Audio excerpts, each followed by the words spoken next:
तो दोस्तों, बिहार शिक्षक भर्ती का फॉर्म भरना बहुत ही आसान है, बहुत ही सरल प्रक्रिया है।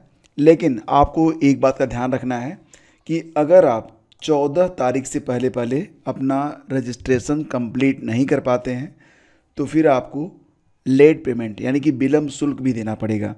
तो 14 तारीख डेट याद कर लीजिए कि उसके पहले आपका जो रजिस्ट्रेशन है वो कंप्लीट हो जाए। हालांकि आप 10 तारीख से लेकर 14 के बीच में रजिस्ट्रेशन और पूरा फॉर्म भी कंप्लीट कर पाएंगे। यहाँ पर ध्यान दीजिएगा कि 5 नवंबर से लेकर 14 नवंबर के बीच में आप रजिस्ट्रेशन करके अपनी फ़ीस दे सकते हैं। उसके बाद फिर आगे चल के 10 तारीख से लेकर 25 तारीख के बीच में आप अपना जो फॉर्म है उसको आप भर पाएंगे। एक बात ध्यान रखिएगा कि इस बार की जो डेट है वो 25 नवंबर लास्ट है, इसके आगे डेट नहीं बढ़ेगी।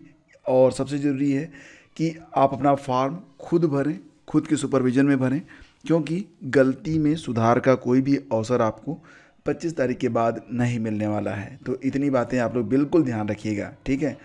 और यहाँ पर सबसे शानदार बात क्या है कि अगर आप 9वीं 10वीं और 11वीं 12वीं में आवेदन कर रहे हैं तो आपको 4 साल से लेकर 10 साल तक की उम्र में छूट भी मिल रही है। साथ ही साथ आपको मैं बताने वाला हूँ कि अगर आप जूनियर में आवेदन करेंगे तो किस प्रकार आप आवेदन कर सकते हैं। छोटे मोटे डाउट्स हैं आप लोगों के, वो मैं दूर कर देता हूँ। फार्म आप बड़े आसानी से भर पाएंगे। तो कैसे भरेंगे फार्म? तो फ्रेंड्स, यहाँ पर ध्यान रखिए कि आपको बिहार पब्लिक सर्विस कमीशन की जो ऑफिशियल वेबसाइट है इसी पर चले आना है। लेफ़्ट साइड में आप देखेंगे तो यहाँ पर ये आपको दिखाई देगा अप्लाई ऑनलाइन। बस यहीं पर आपको क्या करना है, क्लिक कर देना है। जैसे ही आप यहाँ पर क्लिक करेंगे ये पेज ओपन होगा। Use the following link to submit your online application. तो बीपीएससी ऑनलाइन एप्लीकेशन पर आपको क्या करना है, क्लिक कर देना है। तो फ्रेंड्स, यहाँ पर आप देख सकते हैं कि आपका एक नया पेज ओपन हो चुका है और यहाँ पर नीचे आप आएंगे ऑनलाइन रजिस्ट्रेशन में। तो यहाँ पर देखेंगे school teacher headmaster recruitment examination. बस यही वाला जो ऑप्शन है यही आपको फॉलो करना है, क्योंकि इसके नीचे एक ऑप्शन और भी आ रहा है जो कि 32nd Bihar judicial service main competitive examination का है। तो आपको जो है school teacher headmaster recruitment examination वाला जो ऑप्शन है इसी को चूज करना है।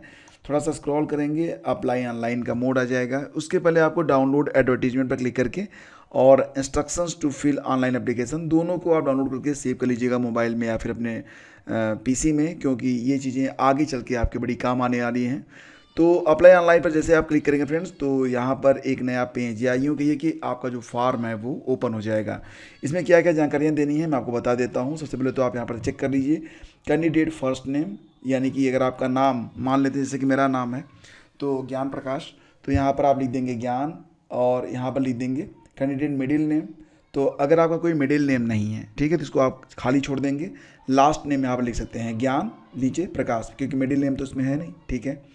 कैंडिडेट लास्ट नेम के बाद आएगा फादर नेम, वो आप डाल देंगे। जो महिलाएं विवाहित हैं वो अपने हस्बैंड का नेम डालेंगी नीचे। जहाँ पर जो पूछा जा रहा है आपको बस वहीं पर एंट्री करनी है। हर कॉलम में आपको जो है लिख दिया गया है कि कहाँ पर क्या भरना है। ये ऑटो गाइडेड है, कोई दिक्कत नहीं होगी आपको। मदर नेम तो डालना ही पड़ेगा, एंटर मदर नेम। और एक बात ध्यान रखिएगा कि आधार नंबर डालने पर आपके 200 रुपये बच जाएंगे। अगर आप पैन और ड्राइविंग लाइसेंस डालते हैं तो आपको 200 रुपये एक्स्ट्रा देने पड़ेंगे, क्योंकि लिख के आ रहा है। तो क्या ज़रूरत है इसकी, ठीक है। आप अपना आधार नंबर डालिए और 200 रुपये बचाइए। इसके बाद आधार की जो पीडीएफ है वो यहाँ पर क्लिक करके आप उसे डाउनलोड कर लेंगे और उसे अपलोड कर देंगे, ठीक है। तो यहाँ पर आपको अपना आधार का पीडीएफ बना के अपलोड करना है। दोनों साइड का कीजिएगा। Are you a citizen of India, तो आप बिल्कुल यस कर दीजिए। Are you permanent resident origin आप स्टेट ऑफ बिहार, अगर आप बिहार के हैं तो यस करेंगे, नहीं है तो नो कर देंगे। तो यहाँ पर मैं नो कर देता हूँ ताकि जो अदर स्टेट वाले हैं उसको देख सकें। तो do you belong to any reserve category, जैसे ही आप यहाँ पर लिखेंगे are you a permanent resident origin of state of Bihar, no करेंगे तो आप कुछ रिजर्वेशन का लाभ मिलना है वो नहीं मिलेगा। रिजर्व कैटेगरी में ऑटोमेटिकली लिख के आ गया नो। और if you then select the category type, तो अगर आप बिहार के होते तो आपको EWS SC ST BC का लाभ मिलता, जो कि अब यहाँ पर डिजेबल हो चुका है, ठीक है। मैरिटल स्टेटस आपकी क्या है, तो मैरिड अनमैरिड ये आप चूज कर सकते हैं। जेंडर आपका क्या है, मेल फीमेल थर्ड जेंडर, जो भी आपका जेंडर है उसको आप चूज कर सकते हैं। Are you a grandson granddaughter of freedom fighter, अगर आप स्वतंत्रता सेनानी के पोते पोती हैं तो आप ऐसा नो करेंगे। तो यहाँ पर ऑलरेडी नो आ रहा है, क्योंकि आउट ऑफ बिहार के जो अभ्यर्थी हैं, जो बिहार के बाहर के अभ्यर्थी हैं, उनको ये लाभ यहाँ पर नहीं दिया जाएगा। और बीडी का जो भी लाभ है, यानी कि जो दिव्यांग को लाभ मिलता है, वो भी यहाँ पर नहीं मिलेगा आपको, नो लिखा गया है। ठीक है, ऑप्शन पहले ही नो हो चुका है। जैसे ही मैंने यहाँ पर किया था permanent resident of state of Bihar, no किया तो कई सारे ऑप्शन यहाँ पर डिजेबल हो गए। ठीक है, तो यहाँ पर आप देखेंगे are you a ex serviceman, तो एस आर नो, तो चलो इसको नो कर लेते हैं। पंचायती राज संस्था एवं नगर निकाय संस्था अंतर्गत नियुक्ति एवं कार्यरत शिक्षक, अगर हैं तो यस, नहीं है तो नो। इसमें ज़्यादा कुछ तो है नहीं। ठीक है, तो आप कर लेंगे। अपनी प्रशैक्षणिक योग्यता के अनुसार इनमें से कोई एक चुनें। अगर आप बीएड हैं, बीएड एमएड हैं, बीएलएड हैं, बीएड हैं, जो भी है आप पढ़ लीजिए, उसको आप यहाँ पर चेक कर दीजिए। ओके, इसके बाद अगर आप कक्षा 6, 7, 8 के लिए आवेदन कर रहे हैं तो केवल पात्रता परीक्षा पर आपको क्लिक करना है। इसमें CTET का जो पेपर 2 है उसके बारे में आपसे जानकारी मांगी जाएगी। ओके, ठीक है। इसके बाद आप इनमें से किस पात्रता, दक्षता या पात्रता परीक्षा की योग्यता धारण करते हैं। तो CTET अगर आप पास हैं तो CTET कर दीजिए, या फिर BTET पास है, मतलब CTET का पेपर 2 या फिर BTET का पेपर 2, तो या दक्षता परीक्षा का पेपर 2 प्रारंभिक विद्यालय अध्यापक के लिए होता है। तो जो भी पास हैं उसको आप चेक कर लेंगे। इसके बाद देखिए यहाँ पर बिहार STT पेपर 1 के बारे में जानकारी मांगी जा रही है, इसको आप देख लीजिए। देखिए यहाँ पर क्या है ना कि माध्यमिक शिक्षा पात्रता परीक्षा यानी कि STT पेपर 1 अगर आप चुनते हैं यहाँ पर का आप पास आउट हैं तो आपको 4 साल का एज रिलैक्सेशन खुद ही मिल जाता है। मतलब जैसे जो जनरल कैंडिडेट हैं उनकी उम्र सीमा कितनी है, 21 से लेकर 37 साल तक, लेकिन यहाँ पर जैसे ही आप करेंगे यस, आपको 4 साल मतलब 41 साल तक तब आप फॉर्म भर पाएंगे। ठीक है, और उसी प्रकार से यहाँ पर बिहार STT पेपर 2 का भी है, आपको 4 साल से लेकर 10 साल तक की छूट यहाँ पर मिल रही है।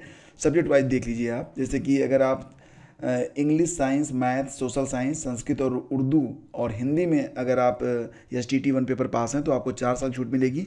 वहीं पर अगर STT पेपर 1 आप अरेबिक, पर्सियन, बांग्ला और फिजिकल एजुकेशन मैथिली में पास हैं तो आपको 10 साल तक की छूट यहाँ पर दी जा रही है। Same age for paper Bihar STT paper 2, इसको आप पढ़ लीजिए, कोई दिक्कत नहीं होनी है। एक दिक्कत लोगों को यहाँ पर आ रही है कि enter CTET paper 2, BTET paper 2 दक्षता परीक्षा प्रारंभिक विद्यालय वर्ग 6, 7, 8 तक के अध्यापकों के लिए, तो सर्टिफिकेट नंबर मांगा जा रहा है। तो देखो अगर आप BTET पास हैं, दक्षता परीक्षा पास है, तो उसमें सर्टिफिकेट नंबर भी होगा और इशू डेट भी होगा, वो आप यहाँ पर डाल सकते हैं।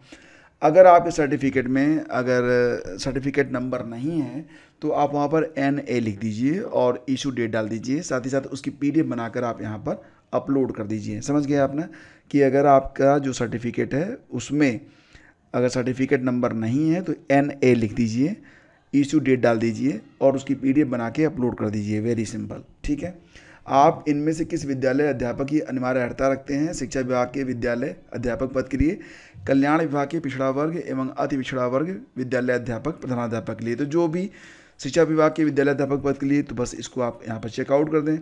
और इसके बाद अगर आप कल्याण विभाग की पिछड़ा और अति पिछड़ा वर्ग विद्यालय अध्यापक के लिए रखते हैं तो इसको अभी आप कर सकते हैं। ठीक है, तो मैं यहाँ पर सिर्फ ऊपर वाला ऑप्शन ले रहा हूँ। ये देखो क्या है ना कि आप विज्ञापन देखेंगे और विज्ञापन पढ़ लेंगे तो आपको हर बात बिल्कुल क्लियर हो जाएगी। अगर कहीं पर कोई डाउट है तो नीचे कमेंट बॉक्स खुला हुआ है और एक अलग से टेलीग्राम ग्रुप भी मैंने बना दिया है, लिंक मैं वीडियो के डिस्क्रिप्शन में दे रहा हूँ। वहाँ पर सिर्फ इसी के बारे में जो अभ्यर्थी है वो चर्चा करेंगे, जुड़ेंगे। तो थोड़ी सी आइडेंटिटी अपनी अगर आप छिपाना चाहते हैं तो मैं नहीं कुछ जानता, लेकिन अगर आप बेधड़क उसमें जाना चाहते हैं जा सकते हैं और अपने रिस्क पर। कि मुझसे नहीं होता है कि कई बार लोग चाहते हैं कि मेरा नंबर सोना हो ये वो, तो खैर टेलीग्राम में ऐसी चीज़ें होती भी नहीं हैं, लेकिन फ़िलहाल अगर आप जुड़ना चाहें तो जुड़ सकते हैं। ठीक है, और जानकारियाँ आप वहाँ पर आपस में डिस्कस कर सकते हैं। जो भी बड़े प्रश्न होंगे उसका मैं आंसर वहाँ पर खुद कर दूँगा। तो यहाँ पर लैंग्वेज क्वालिफाइंग पार्ट 1, तो जैसा कि आप जानते हैं कि जो परीक्षा होगी उसमें आपको जो है एक क्वालिफाइंग लैंग्वेज आपको एक परीक्षा देनी होगी। तो इस बार क्या हुआ है आपको पता है कि 150 प्रश्नों का क्वेश्चन पेपर केवल एक ही पेपर होगा। उसमें जो लैंग्वेज क्वालिफाइंग है वो 30 नंबर का होगा, उसमें कम से कम 9 नंबर आपको लेके आने हैं। इसमें जो है क्या करना है आपको कि जो भी विषय आप चुनना चाहते हैं, उर्दू, बांग्ला, हिंदी में से उसको आप यहाँ पर चुन सकते हैं। अपनी डेट ऑफ बर्थ यहाँ पर आप डाल देंगे। एड्रेस आप करेस्पॉन्डेंस डाल दीजिए, कोई भी एड्रेस आप डाल सकते हैं। परमानेंट एड्रेस नीचे डाल दीजिए। ठीक है, have you required essential qualification criteria for the post as mentioned in the advertisement, इसको तो यस करना ही पड़ेगा, अदरवाइज आप मतलब बाहर हो जाएंगे। अगर आपके पास योग्यता ही नहीं है तो आप कैसे आवेदन करेंगे। ईमेल आईडी डालेंगे, कन्फर्म ईमेल आईडी, इसके बाद वेरीफाई करेंगे तो एक OTP जाएगा, उसको यहाँ पर आप डाल दीजिए।